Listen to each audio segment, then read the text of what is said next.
Hey everyone, welcome back to The Explainer. Today, we're diving into an absolutely fascinating, high-stakes legal chess match that is unfolding right now between state and federal power. And sitting right in the center of the board, the entire future of artificial intelligence regulation in the US. Colorado, you see, tried to be the very first in the nation to comprehensively regulate AI. And man, what happened next basically triggered a massive constitutional showdown.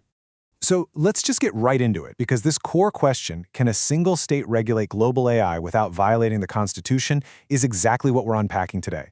We're going to look specifically at the federal government's really aggressive lawsuit against Colorado, their constitutional case, and then the state's incredibly strategic real-time legislative defense to save their own regulatory authority.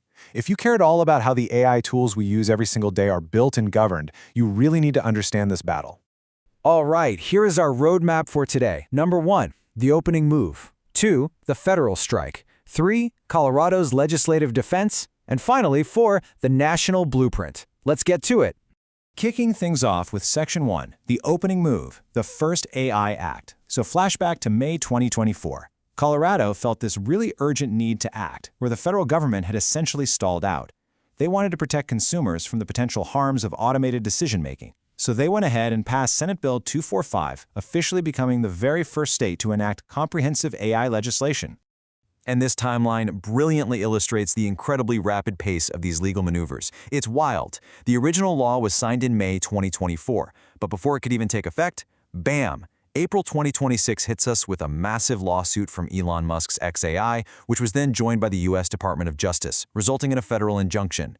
Then, literally just days later in May 2026, the state legislature scrambled to pass a brand new replacement bill. Now, to really understand why the federal government sued in the first place, you kind of have to understand the original stakes of that 2024 law. Colorado's initial goal was sweeping, to say the least. It was modeled slightly on the EU AI Act, and it created this risk-based framework that imposed a really strict duty of care on AI developers. They had to actively prevent algorithmic discrimination in high-risk models. Think AI used for housing, employment, lending, that sort of thing. But almost immediately, the tech community pushed back hard, basically arguing that these preventative requirements were completely unworkable and would just crush innovation. Which brings us right into Section 2, the federal strike, unpacking the constitutional claims. Because, well, that pushback didn't just stay in the realm of angry complaints, it escalated straight to federal court. In April 2026, Elon Musk's XAI sued Colorado, and in a totally unprecedented move, the U.S. Department of Justice actually intervened on the side of the tech company. This intervention is huge because it marks the federal administration's very first litigation effort aimed specifically at limiting state-level AI regulation. So let's unpack the 4 major constitutional claims they brought forward. First up is the First Amendment argument. Compelled speech. The plaintiffs argue that developing and fine-tuning an AI model, actually writing the code, selecting the training data, that's inherently an expressive act. Therefore, they argue, by legally forcing developers to mitigate bias and alter their systems to conform to Colorado's specific views on social justice, the state is essentially censoring them. They're compelling them to speak in a state-approved way. And that builds directly into their second argument, which centers on the 14th Amendment's Equal Protection Clause. Both the DOJ and XAI claimed that the original law actually mandates unlawful demographic balancing. See, the original bill explicitly exempted algorithmic discrimination if the purpose of the AI was to increase diversity or redress historical discrimination. So the federal government is arguing that this carve-out creates a race-based double standard, which they say is unconstitutional. Now, what's really interesting here is the precise language used in the official legal filings. In their complaint and intervention, the DOJ literally accused the law of forcing AI companies to, quote, infect their products with woke DEI ideology. Now, we're not taking any sides here, but highlighting this exact phrasing just perfectly illustrates the really intense, highly charged nature of the federal government's grievance against Colorado's regulatory approach. Okay, the final 2 federal claims target due process and the Dormant Commerce Clause. The plaintiffs argued the law was just unconstitutionally vague. They said terms like high risk were essentially a black box, making it virtually impossible for businesses to even know if they were actually complying. On top of that, because the law regulated any developer whose AI interacted with a Colorado resident, the lawsuit argued it was an illegal attempt by one state to set national standards for out-of-state developers. In legal circles, this is often called the Boulder effect. All right, moving on to Section 3, Colorado's legislative defense, the two-step. Facing a federal judge pausing the law based on these really severe constitutional challenges, state lawmakers knew their original law was, frankly, likely doomed in court.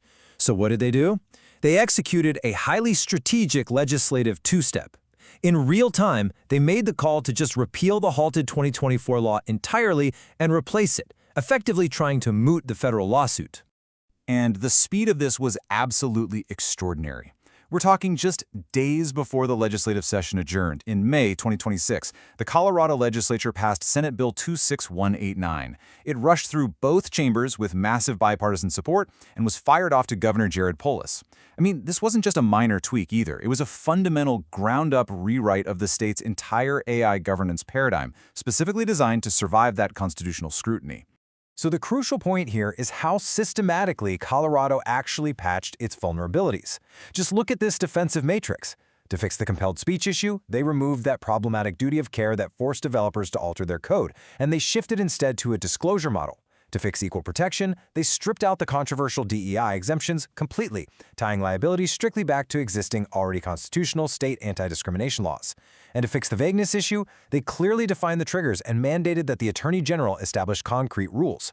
What we're looking at here represents a massive philosophical shift. The 2024 law was built as a preventative framework, right? It tried to regulate the actual creation and engineering of AI to stop bias before it even happens. But the 2026 replacement, that's a reactive transparency framework. It basically steps back from telling developers how to build their models in the first place and instead merely regulates how the use of those models is disclosed to the public when high-stakes decisions are actually being made.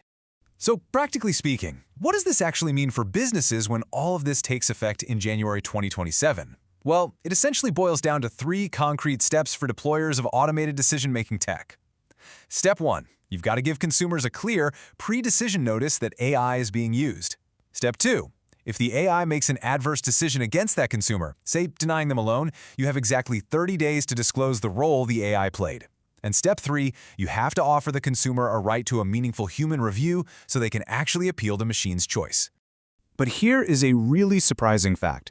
While critics have been quick to call this new 2026 law watered down, it actually massively expands its scope in a few key areas. For one, it voids contractual indemnity. That means big tech developers can no longer force small business deployers to just sign away their right to sue for discriminatory products. And even more significantly, it completely eliminates the exemptions that previously protected federally regulated banks and insurance companies. They are now firmly under Colorado's AI regulatory umbrella, no exceptions. Which brings us to our final section. Section 4, the National Blueprint. What happens next?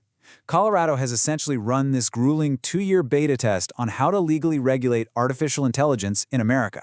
The big question now is what this highly compromised Colorado model actually means for the rest of the country, especially as other states are looking to fill the void left by federal inaction. I think State Senator Robert Rodriguez, he was the lead sponsor at both the original and the replacement bills, he really summed up the painful reality of navigating these constitutional constraints perfectly. He said, and I quote, "Everybody lost and everybody won. It's not as comprehensive and I am not happy with that. We're still the only state in the country to pass this legislation. It's just a stark reminder that in the legal world, achieving something workable so often means sacrificing your ideal vision." Which leaves us with this final, somewhat provocative thought. Will this strategic state defense, shifting from risk prevention over to transparency and notice, will that actually be enough to survive the ongoing federal chess match? Because the DOJ's involvement clearly signals that the federal government absolutely intends to challenge state AI laws broadly. As we watch all of this play out, this explainer has shown you exactly the battle lines that are going to dictate how AI is governed for years to come.